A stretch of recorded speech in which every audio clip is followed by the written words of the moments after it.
The Red Sox have added some depth to their rotation, acquiring lefty James Paxton from the Dodgers in exchange for minor league infielder Moises Bolivar, the teams announced Friday.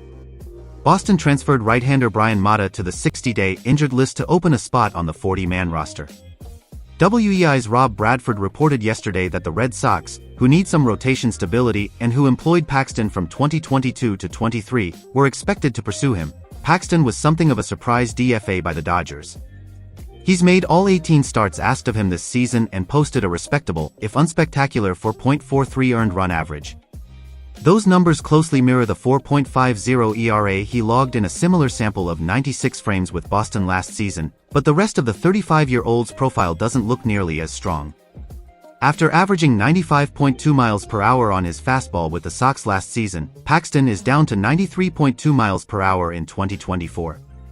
He's seen his strikeout rate plummet from 24.6% to 16.4%, while his walk rate has soared from 8% to 12.3%. Paxton's average exit velocity has also jumped by 1.5 miles per hour, from 89.3 miles per hour with the Sox to 90.8 miles per hour with Los Angeles. His overall hard hit rate has climbed in similar fashion, from 39.6% to 43.3%.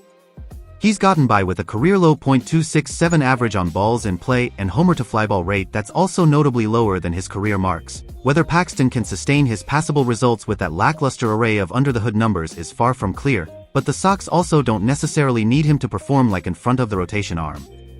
Boston's depth behind Tanner Houck, Kutter Crawford, Nick Pivetta, Brian Bello and Cooper Criswell is thin, and several of those arms, Houck, Crawford, Criswell, are either approaching or have already established new career-high workloads. Adding a stable back-end arm surely holds plenty of appeal for a team in that situation, particularly given Paxton's affordable contract.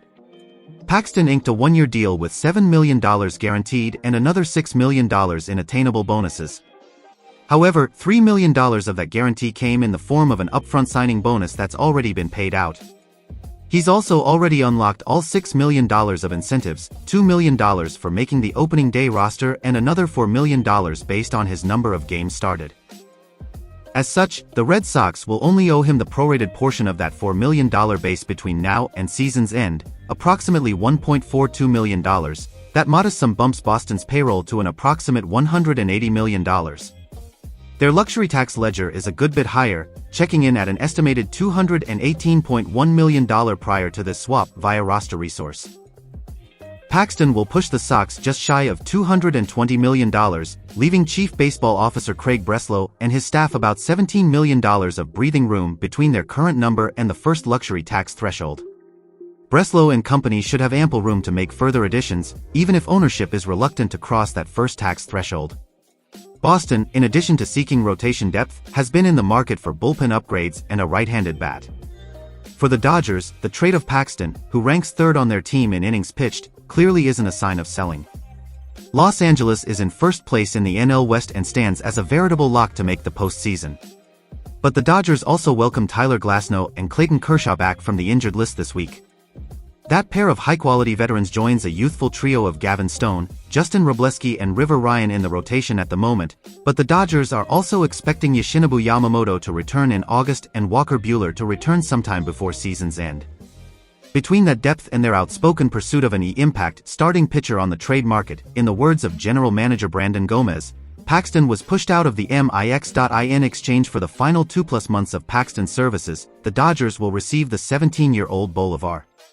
He signed with the Red Sox as an amateur free agent out of Venezuela just this past January, receiving a bonus of $25,000.